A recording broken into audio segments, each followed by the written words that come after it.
En donde hay mucha luz, la sombra tiende a ser profunda. Goethe.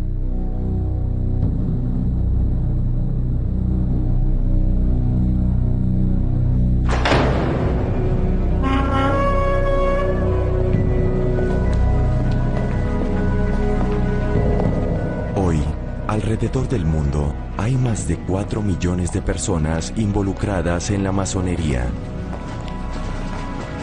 ¿Quiénes son estas personas? Sus secretos nos apasionan. Su discreción despierta nuestra curiosidad. No obstante, las mismas logias han olvidado de dónde vinieron. El mayor de sus misterios ha permanecido sin esclarecer durante siglos. ¿En dónde y cómo empezó todo? ¿Cuáles son los verdaderos orígenes de la masonería?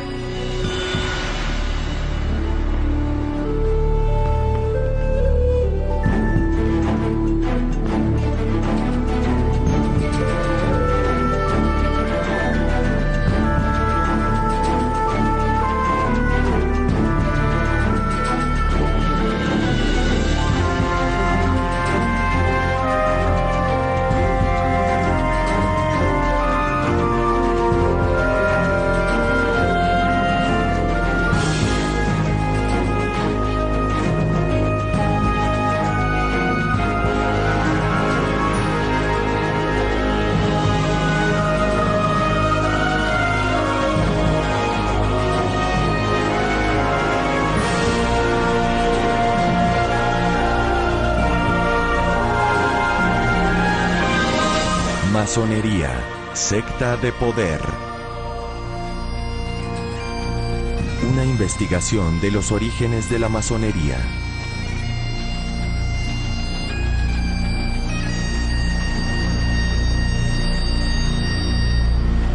En el corazón de Londres se levanta uno de los templos masónicos más grandes del mundo. Oficialmente en esta ciudad empezó la masonería a principios del siglo XVIII. Para algunos, es una sociedad secreta envuelta en un profundo misterio. Para otros, es un grupo basado en la iniciación que promueve la fraternidad entre los seres humanos. Pero para muchos, es una red de negociantes codiciosos y de conspiradores.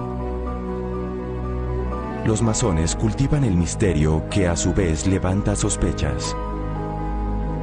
Para el mundo de los masones, este círculo vicioso tendría consecuencias nefastas. Esto explica por qué, en 1738, la masonería fue excomulgada por el Papa Clemente XII.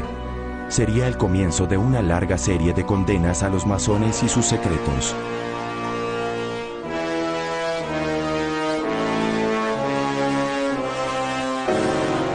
La masonería se convirtió incluso en uno de los blancos favoritos para los nazis, cuya propaganda puso al servicio del complot masónico judío con el objetivo de dominar al mundo.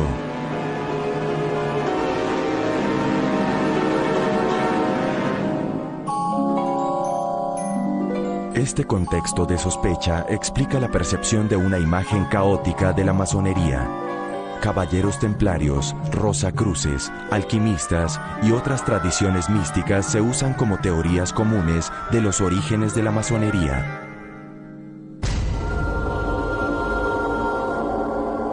¿En dónde está la verdad? Abramos algunas puertas. Muchas personas creen que los masones son los descendientes de los caballeros templarios. Creada en el siglo XII, la Orden de los Templarios acompañó a los cruzados a Jerusalén. Sin embargo, después de la pérdida de la Tierra Santa, el Papa y el Rey de Francia acusan a los caballeros templarios de toda suerte de crímenes. Finalmente, el Rey Felipe el Hermoso ordena su arresto y su ejecución en la hoguera. Desde entonces, según la leyenda, existe un tesoro de los caballeros templarios aún por descubrir.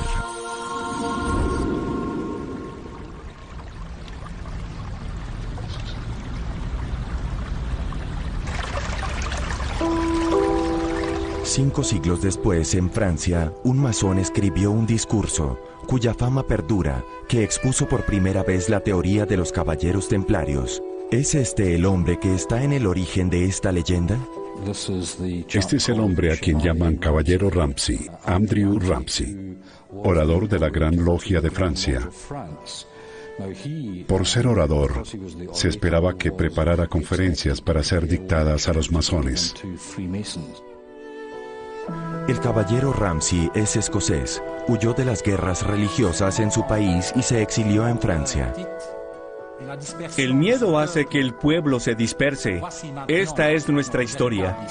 En 1736, en una logia en París, pronunció su discurso en el cual afirmó que los masones son los descendientes de los caballeros templarios. Hicieron votos de restablecer los templos de los cristianos en Tierra Santa. Juraron emplear su ciencia y sus bienes para devolver la arquitectura a su primitiva constitución. Y explica que durante las cruzadas, estos caballeros tenían dos misiones: construir los fuertes en los cuales podían refugiarse y luchar contra los infieles. En una mano tenían una espada y en la otra una herramienta. Y por primera vez, Ramsay le atribuye a la masonería un origen caballeresco. Desde entonces, nuestras logias llevaron el nombre de las logias de San Juan en todos los países. El discurso de Ramsay perdurará en los siglos y se grabará en la mente del público durante años. No obstante, la historia que narra existe solo en su propia imaginación. Nunca ha habido prueba establecida de afiliación con los caballeros templarios.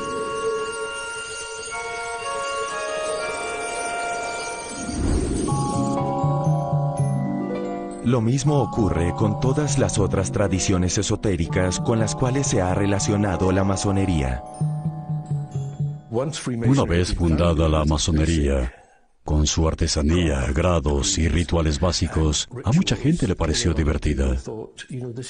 Sin embargo, buscan otras ramas de la mitología más que asuntos de masones. Los caballeros templarios, eso sería divertido, el Santo Grial. Ellos inventaron muchas cosas y se divirtieron, pero no tienen una verdad.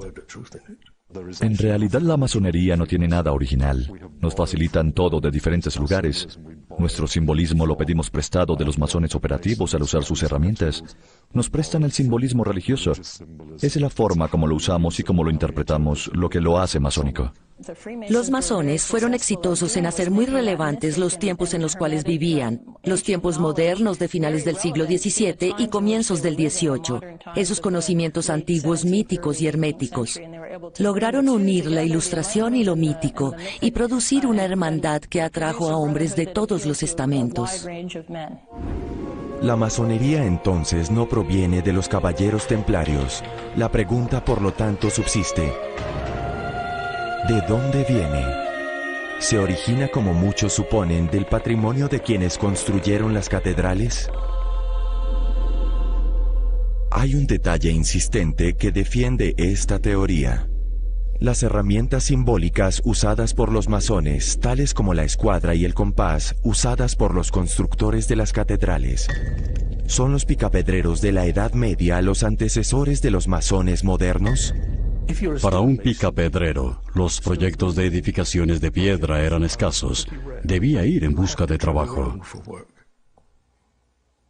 Cuando la edificación de una iglesia terminaba, ellos debían desplazarse hacia otros lugares a buscar trabajo. Frecuentemente viajaban grandes distancias, no estaban ligados a ninguna población o ciudad. Y esto les dio una sensación de pertenencia a un grupo. Estos picapedreros forman una sólida corporación. Durante mucho tiempo han tenido sus tradiciones y sus propios rituales. El área de construcción de una catedral era inmensa y el trabajo duraba decenas de años.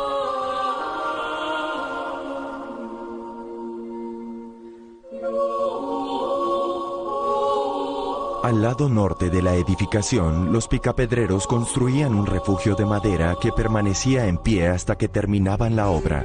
Lo llamaban logia. Toda la actividad giraba alrededor de este lugar. Allá se refugian de la lluvia, comen, descansan o se preparan para el siguiente día. Pero la logia no es solamente un lugar de descanso.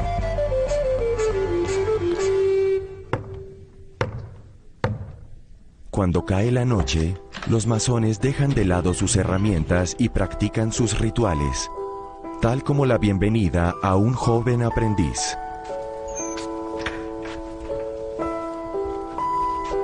Estos rituales se organizan alrededor de lecturas de narraciones históricas legendarias.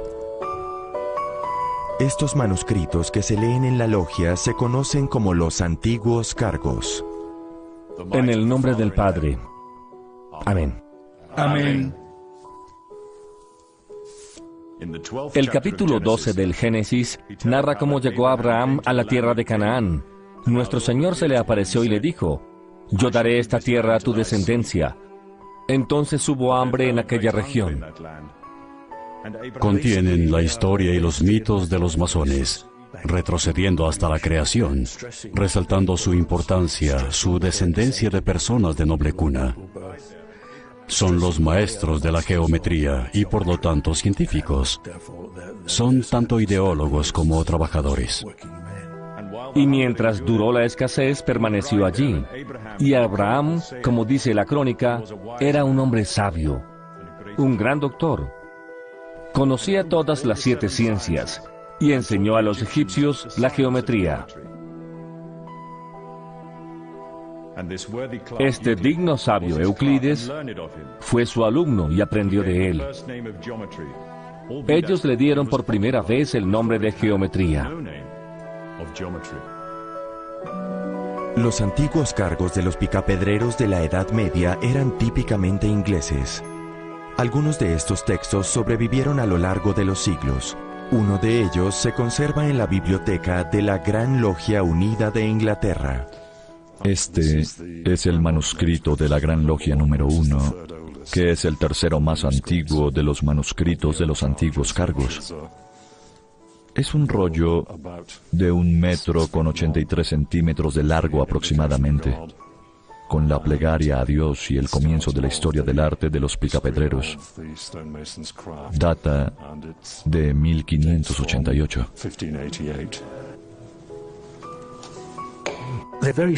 Son manuscritos muy pequeños, de pocos centímetros, cuadernillos, y parece que se hicieron para que los picapedreros los cargaran, sugiriendo viajes otra vez. Estos picapedreros de la Edad Media no eran solo trabajadores. Tenían una corporación culta con sus rituales, leyendas y una espiritualidad altamente desarrollada. Esta es la geometría. Sobrevivieron estas logias de la Edad Media hasta el 24 de junio de 1717 y formaron en Londres, según dice la tradición masónica, la primera gran logia de los masones. Es una teoría atractiva, pero debe rechazarse. No había logias operativas trabajando en Inglaterra. El sistema de logias murió aproximadamente con las enormes construcciones en piedra. En la época Tudor se inició el cambio hacia las construcciones en ladrillo. Todo esto llevó a que personas sin conexión alguna con el arte de los picapedreros se convirtieran de pronto en masones. El misterio se profundiza. Las logias de los picapedreros habían desaparecido en Inglaterra. ¿Cómo entonces entró en existencia la primera gran logia? Para develar el misterio, regresemos al lugar y el tiempo del nacimiento oficial de la masonería. En Londres, el 24 de junio de 1717.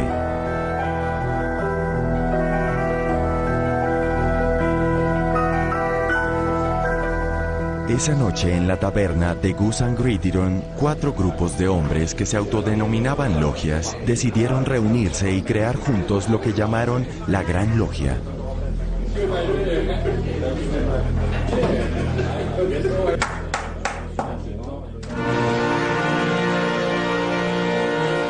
Queridos hermanos, votemos.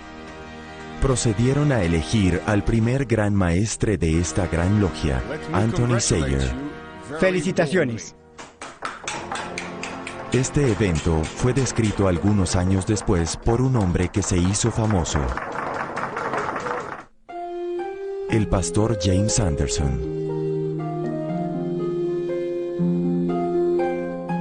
En consecuencia, el día de San Juan Bautista, en el tercer año del rey Jorge I, año 1717 después de Cristo, se llevaron a cabo la asamblea y el banquete de los masones libres y aceptados en la anteriormente mencionada taberna.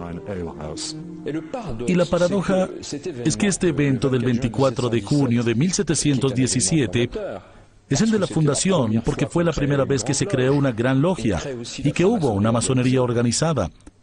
Es un evento del cual no sabemos nada. No sobrevivió ningún documento, excepto un relato de James Anderson, quizá parcialmente reconstruido de 20 años después.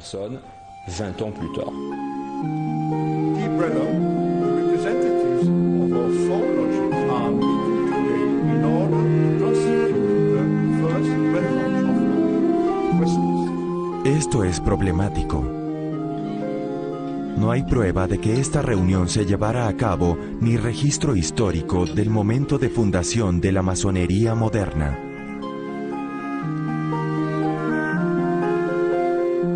La pregunta, por lo tanto, es ¿quiénes fueron los miembros y qué hicieron? En esa época, la Gran Logia de Londres reunió personas de origen modesto, pequeños tenderos, comerciantes, artesanos, gente humilde. Finalmente, el modelo reproducido es el de la hermandad. La hermandad está muy extendida en Europa desde el siglo XI. En la Edad Media la vida es muy dura. No hay sistema de bienestar social. No hay nada para ayudar a los trabajadores y a sus familias en tiempos difíciles. Estas personas, por lo tanto, decidieron poner dinero en un fondo común y ayudarse unas a otras.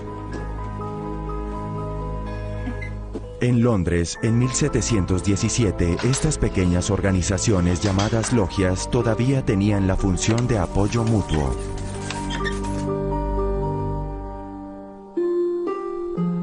A comienzos del siglo XVIII, la idea de apoyo mutuo ya no es suficiente para congregar a las personas. Surge una nueva sociedad de comercio y tiempo libre. Los hombres tienen otros ideales y pronto se crearán clubes de muchas clases. Es una época en la cual hay multiplicación de sociedades, de asociaciones.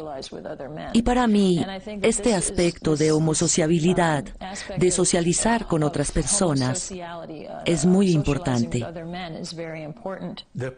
Hay lugares en los cuales los hombres de diferentes corrientes religiosas y políticas pueden reunirse y tener amistad. Esto es todo muy masónico. Es una de las causas de la masonería, pero existía en un ámbito más amplio. Lo que tenía la masonería que las otras sociedades no tenían era un propósito serio. Los hombres se convertirían en mejores seres humanos, aprenderían a ser ciudadanos de sus países. Otro club ofrece un destacado ejemplo de esta nueva intención. Desde 1660, el objetivo de la Real Sociedad es reunir diferentes tipos de hombres alrededor del estudio de la ciencia. Tuvo considerable éxito y gracias a esta sociedad, la revolución científica llegó a Europa con los trabajos de Isaac Newton. De pronto llegó la confirmación de que el mundo obedece reglas que la mente humana puede formular. Ahora sabemos que muchos de los miembros de esta Real Sociedad estaban interesados en el club masónico que empezaba a surgir. Es importante saber que las nuevas ciencias no son enteramente científicas. Todavía están interesadas en la alquimia o en la hermética o en muchos otros temas que hoy día no consideramos científicos. Pero los miembros de la Real Sociedad los combinaban. La masonería era un vehículo lógico para hacerlo. Muy rápido, una verdadera moda masónica invade a Londres. Es un éxito arrollador que involucra a todas las clases sociales. El número de logias se multiplica. En 1723, solamente en Londres hay más de 30 logias. Y en pocos años explota. Nobles, burgueses, comerciantes, todos en Londres dicen, esta es la última locura. Y no es cualquier grupo. Lo más destacado son las órdenes masónicas, las logias. Se le insistía a la gente en que no debían escribir los rituales. Estos no debían imprimirse. Estaba prohibido publicar estos primeros rituales. No obstante, algunos relatos sobrevivieron. Los miembros de la logia se sentaban alrededor de una mesa sostenida sobre caballetes. En un retablo se dibujaba lo que se conocía como la logia. Había 2 columnas y se agregaban otros símbolos o herramientas. Solo entonces iniciaban la reunión de la logia. Después se borraban los dibujos y se servía la cena sobre la mesa. Las imágenes asociadas con los rituales de la masonería son muy poderosas y atractivas, y reúnen otros elementos importantes como la música, como los trajes, que las hacen muy interesantes. Los primeros masones de origen modesto se reemplazarán rápidamente. La moda atraerá personas con un perfil muy diferente. Los nobles y los caballeros harán su aparición. Su ingreso sellará definitivamente el destino de la institución.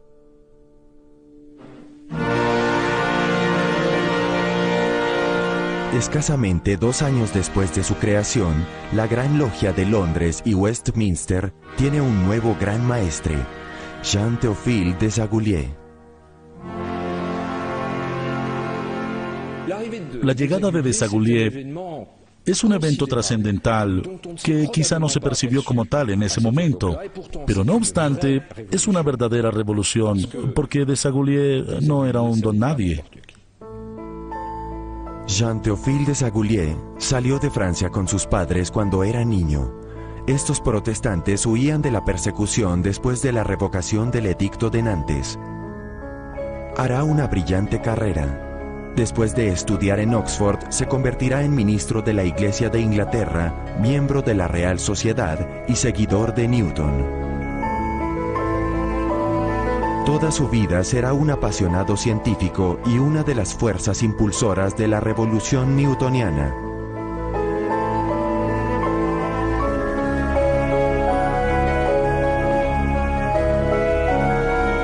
La Real Sociedad de Londres ha tenido miembros famosos tales como Charles Darwin.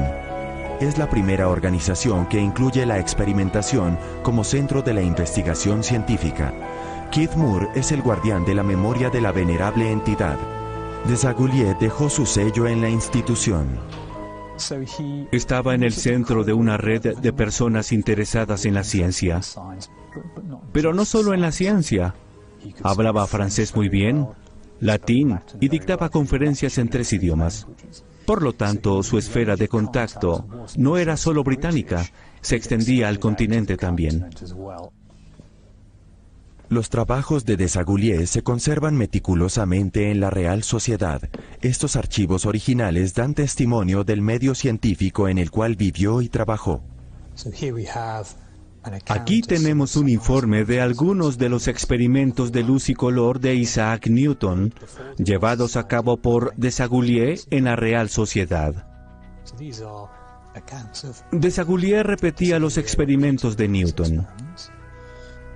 Aquí tenemos luz blanca descompuesta en sus partes constituyentes, rojo, naranja, amarillo, verde, y aquí en orden inverso. Muchos de los principales científicos de esa época eran grandes coleccionistas. Eso costaba mucho dinero. O en el caso de alguien como Desaguliers, necesitaban sumas considerables de dinero para costear experimentos y equipos. Se dice que su casa estaba llena de ellos. Los necesitaba para sus experimentos y para los cursos que dictaba en conferencias públicas. Era un gran divulgador de la ciencia y la filosofía newtoniana. Entró al clero para conseguir ingresos. La Real Sociedad le ayudó en términos de proyectos de ingeniería. Y los círculos de la masonería también le permitieron ganarse la vida por medio de financiación. Al igual que muchos otros científicos o artistas de su época, Desaguliers usó la masonería como red y conexión profesional para conseguir los medios necesarios para sus experimentos. En los 2 años siguientes, bajo su evidente ascendiente, una clase social completamente nueva entraría a la logia. Primero, personas pertenecientes a la burguesía, luego a la nobleza, con frecuencia a la comunidad científica. Y finalmente, y como culminación de su trabajo, en 1721 impulsa la elección como Gran Maestre de la Gran Logia de Londres del Duque de Montagu, en ese momento el hombre más rico de Inglaterra. Este hecho es irónico. Los masones afirman que en la logia masónica todos son iguales, todos están en el mismo nivel. Las distinciones sociales se ignoran.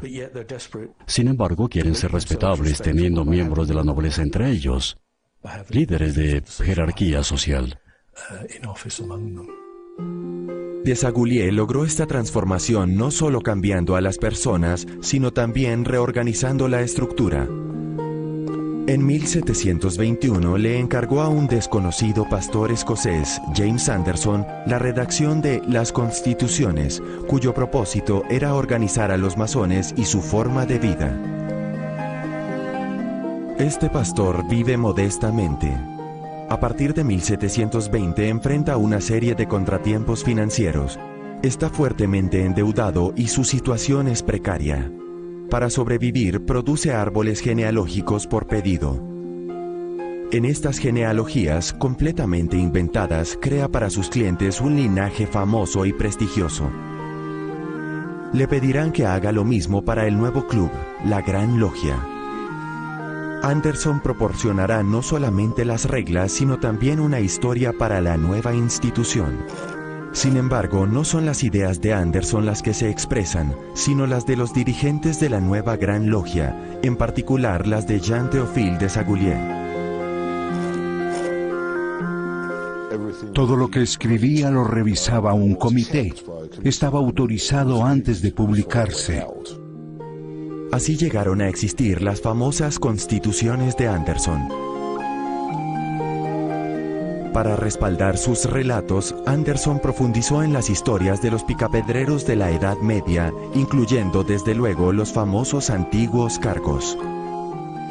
Era un erudito en masonería, uno de los primeros, porque investigó documentos antiguos y los interpretó para sus contemporáneos.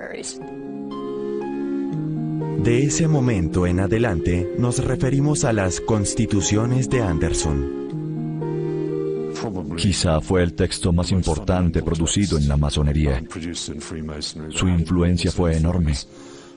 Fueron traducidas a francés, alemán, italiano, a principios de la década de 1730, cuando la Gran Logia surgió en Europa y en el territorio que luego sería Estados Unidos de América. Anderson ligará a los miembros del nuevo club masónico de Londres con los picapedreros de la Edad Media. Anderson inventa un nexo con los picapedreros, pero afirma que los verdaderos antecesores de los masones son los varios sucesivos líderes del mundo desde Adán. Esta mentira es de hecho política. En esta forma crea legitimidad para los nuevos líderes de la logia, quienes son también la clase dirigente de la sociedad inglesa. El trabajo de Anderson es muy importante para establecer la autoridad moral de esta nueva organización. Si quisieras pertenecer a un club que se estableció la semana pasada,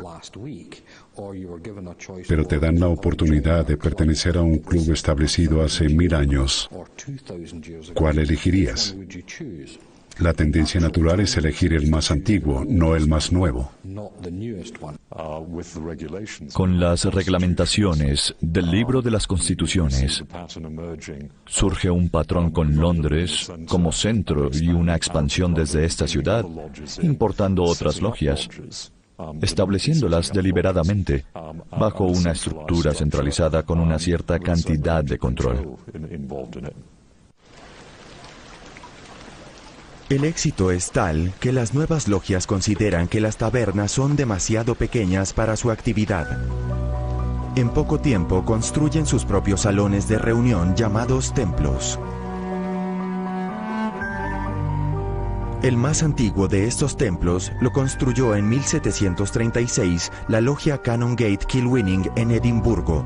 Esta edificación, que está conservada, atestigua el ambiente de estas primeras reuniones y, lo más importante, el éxito arrollador de la masonería.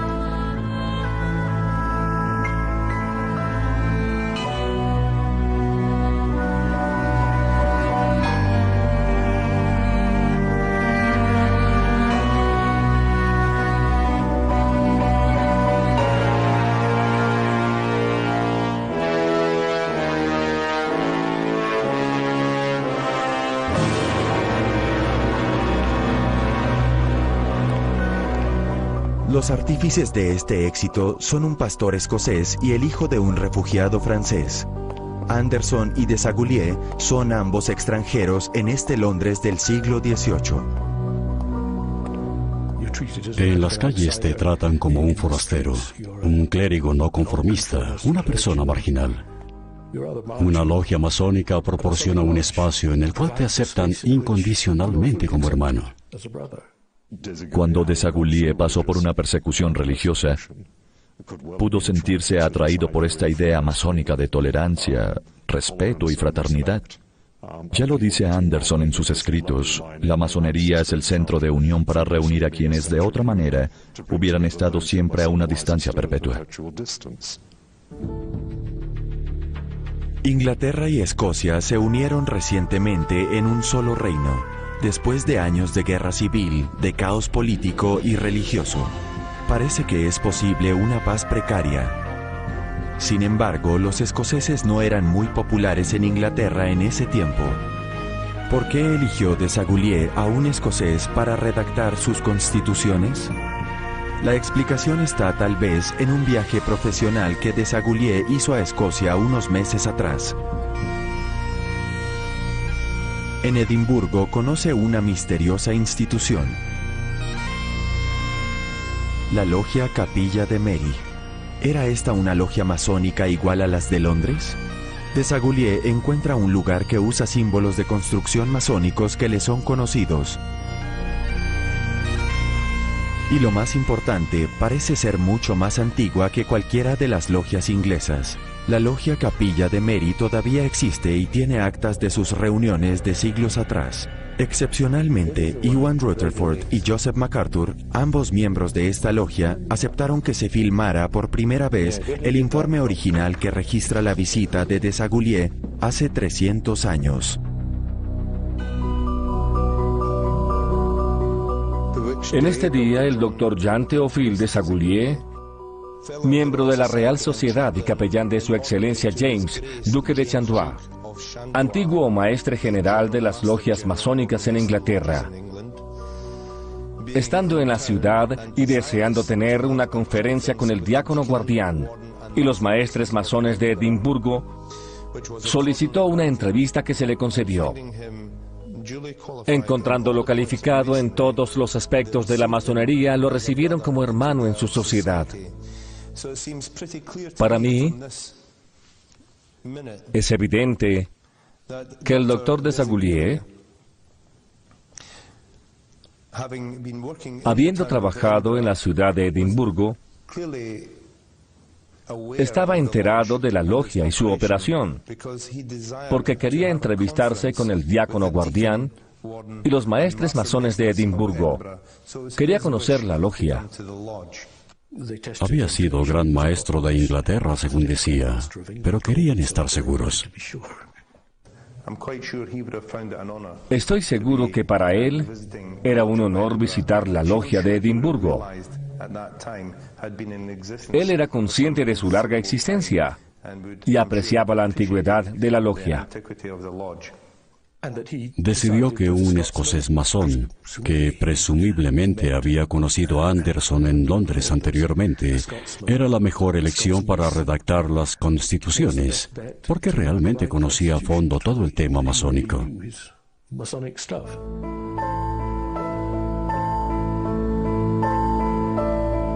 Las circunstancias de la fundación oficial de la masonería en Londres se hicieron más claras.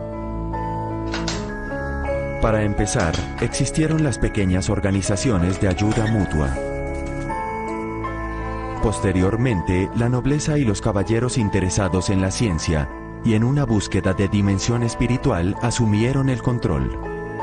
Finalmente, Desaguliers usó la masonería para crear una institución y darle reglas y una historia. Los rituales masónicos ligados a los picapedreros se conocieron esencialmente por medio de la investigación de Anderson, por una parte los antiguos cargos ingleses y por la otra un cierto número de tradiciones escocesas. Estas tradiciones son legado de las logias de los comerciantes escoceses, las cuales, como la Capilla de Mary, existían de tiempo atrás. Y aquí tenemos un nuevo misterio para develar. ¿Quiénes son estos masones escoceses que precedieron a los clubes de Londres por más de 100 años?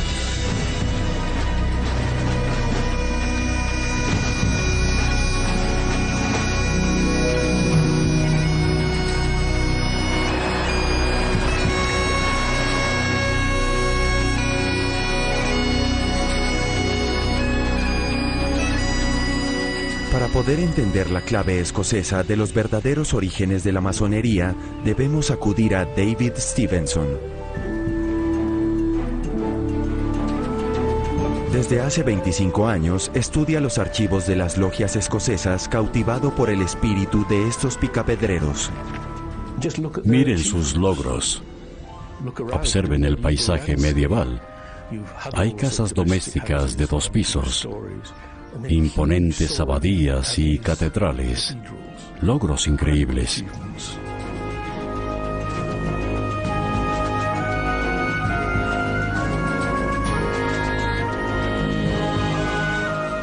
Los masones dicen, somos los verdaderos arquitectos. Dios creó el universo.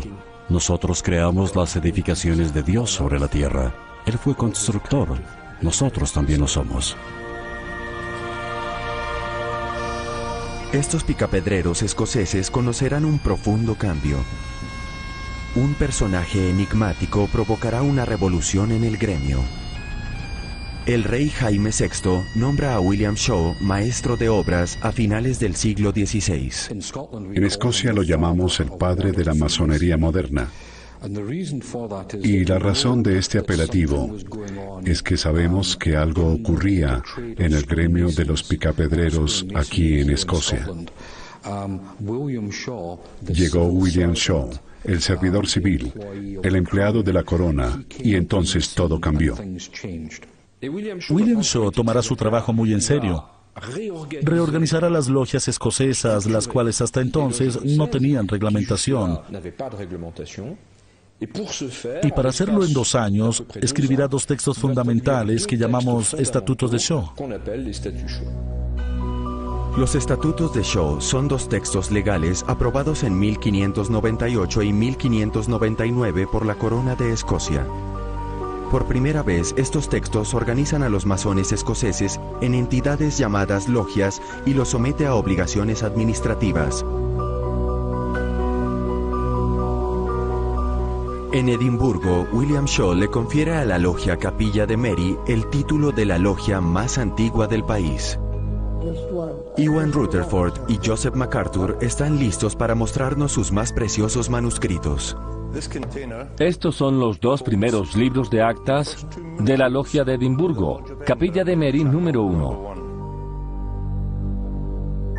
Este registro comienza en 1598. Es la primera vez que este documento se muestra al público. Este es el primer estatuto de Cho. Y como pueden ver, está inscrito por William Cho, maestro de obras. La gran diferencia entre la logia de Edimburgo y cualquier otra logia es que tenemos registros que se remontan 400 años atrás a 1599, y al comienzo de nuestro libro de actas están los estatutos de Cho. Estos fueron inscritos en nuestro libro por William Cho. La espléndida medida de William Cho fue insistir en que cada logia tuviera un secretario que llevara registros escritos completos. ¿Qué más podría pedirle un historiador? Empiezan a fijar tarifas específicas de admisión. Hacen las cosas en forma más ordenada. Entonces, mirándolo en ese sentido, inventó la masonería moderna al formalizar las reuniones. Los estatutos de Cho también consolidan una antigua costumbre de los picapedreros, la palabra del masón. Dependiendo de la posición, de los niveles alcanzados, de las habilidades adquiridas, se asignaba al masón una palabra determinada o un apretón de manos. Según los estatutos de Cho, es la costumbre en las logias escocesas en esa época. Un maestre masón no tiene ninguna autorización para darle empleo a un trabajador que se lo solicite, si éste no le da su clave. Y esa clave es la palabra del masón. Por último, estos estatutos tienen otro aspecto fascinante. Unas pocas palabras cargadas con significado e historia tomadas de una espiritualidad especial, el arte de la memoria. Concebía un medio mediante el cual los picapedreros pudieran guardar sus secretos. Sabía que eran analfabetas, que no sabían leer ni escribir. Entonces les dijo, durante el año cada uno debe memorizar algo. Cada año se pondrá a prueba su habilidad para recitarlo en la logia, frente a los demás.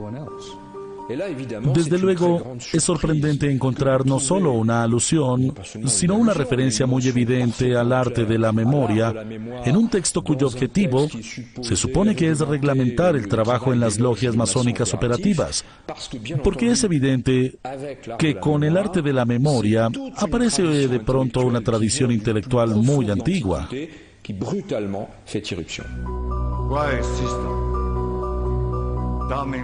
El arte de la memoria es una técnica de memorización muy antigua. En el pasado la usaban los tribunos griegos y romanos para memorizar discursos muy largos. La originalidad de este método es que se basa enteramente en la imaginación. Consiste en imaginarse un edificio, entrar y recorrerlo, visualizar, inspeccionar y memorizar varios objetos y lugares del edificio. Y mientras se hace este recorrido, fijar una idea sobre la cual se quiera hablar, en cada lugar, en el debido orden. Y cuando llegue el momento del discurso largo, volver a recorrer el edificio en la mente y sacar las ideas de los lugares y objetos. Es probable que el arte de la memoria se usara en la logia para memorizar los rituales. Esta técnica también les permitió a esos comerciantes construir dentro de sí una casa y un templo. Al recorrer el templo, hacían un viaje interior. En otras palabras, William Cho animó a sus comerciantes a desarrollar su propia personalidad.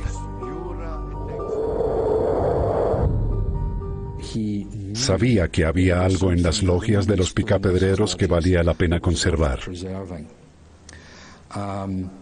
Esto, desde luego, plantea la pregunta: ¿cómo supo que era lo que quería conservar? Y creo que la respuesta es sencillamente que era miembro de la logia. Creo que fue el primer masón. William Shaw murió en 1602, escasamente 3 años después de la publicación de sus textos. Sin embargo, su sistema de logias siguió funcionando. Y probablemente aquí podamos llegar a la clave del misterio de la historia de la masonería.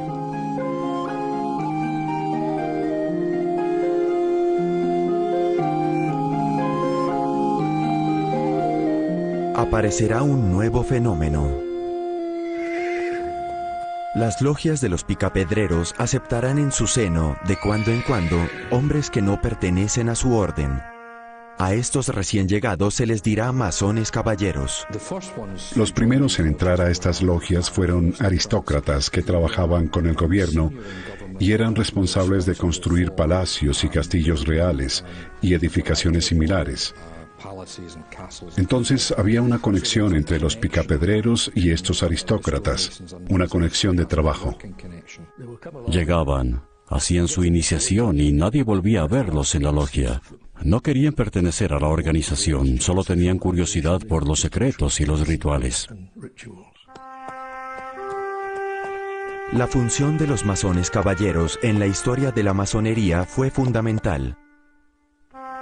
Uno de estos masones caballeros ilustra perfectamente la actitud de estos hombres. Sir Robert Morey, iniciado por una ironía de la historia, la logia Capilla de Mary.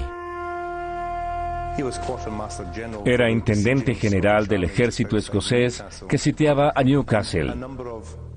Varios miembros de la logia de Edimburgo estaban claramente involucrados con el ejército y lo aceptaron como miembro de la logia. El rey dijo de Robert Morey que era un hombre que tenía su iglesia propia. Era un hombre muy creyente.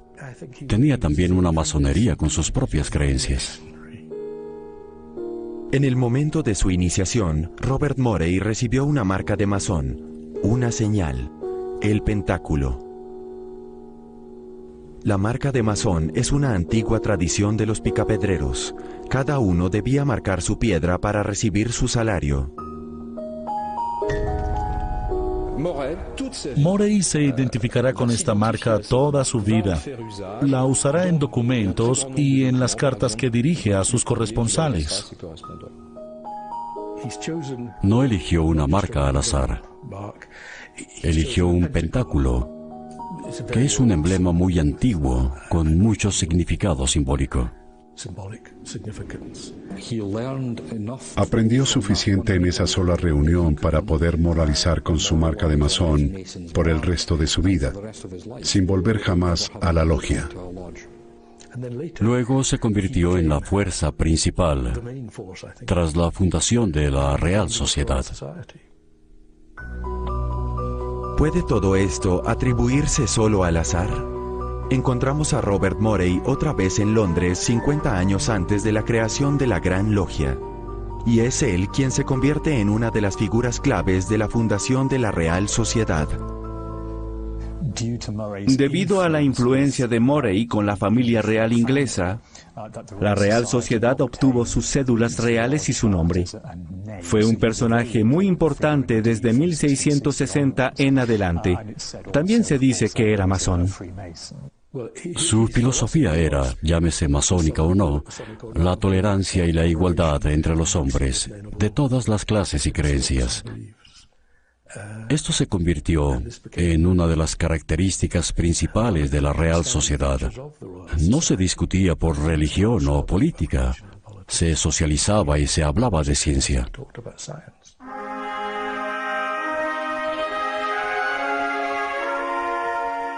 Había otros Robert Morey, otros masones caballeros que las logias escocesas habían iniciado.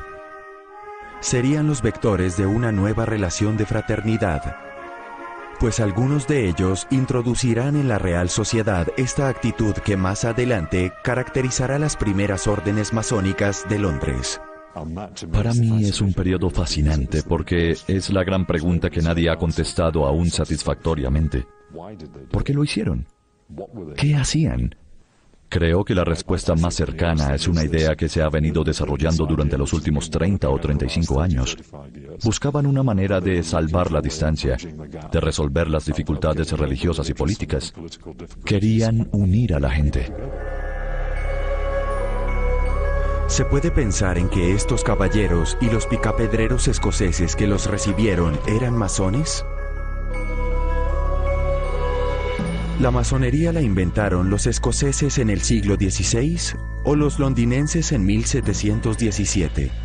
Los escoceses creen que empezó en su país. Los ingleses creen que en Inglaterra. El problema son las palabras operativa y especulativa que se aplican a la masonería. Y la creencia es que solo la forma especulativa podría ser una forma válida. Y todo esto parte desde la ideología sobre la cual se establece la Gran Logia. Es asunto de definición. Cuando hay logias con iniciaciones masónicas, con miembros que no son picapedreros, para mí es una masonería. A finales del siglo XVII, cuando ni siquiera se hablaba de masonería, ya existían los masones, incluso antes de que existieran las logias. Esta es nuestra historia. Las interrelaciones humanas, lejos de las vicisitudes de la guerra y el conflicto, favorecieron la aparición de un nuevo eslabón, la fraternidad. El simbolismo de la orden masónica, por accidente histórico, sirvió como base sobre la cual se trasplantó una necesidad de contacto humano sin rótulo particular. Esta es una necesidad humana que siempre ha sido parte de la historia del hombre. Con su mitología, la masonería quería ilustrar la imagen de la construcción interna del hombre. En su propósito de elevar al hombre de la tierra hacia el cielo, la masonería inculcó una nueva espiritualidad, cuya fuerza provino de las interrelaciones humanas. Muchos diferentes elementos se unieron para crear la masonería. Los picapedreros escoceses, los antiguos cargos ingleses, el auge de los clubes londinenses y la creación de organizaciones de mutua ayuda.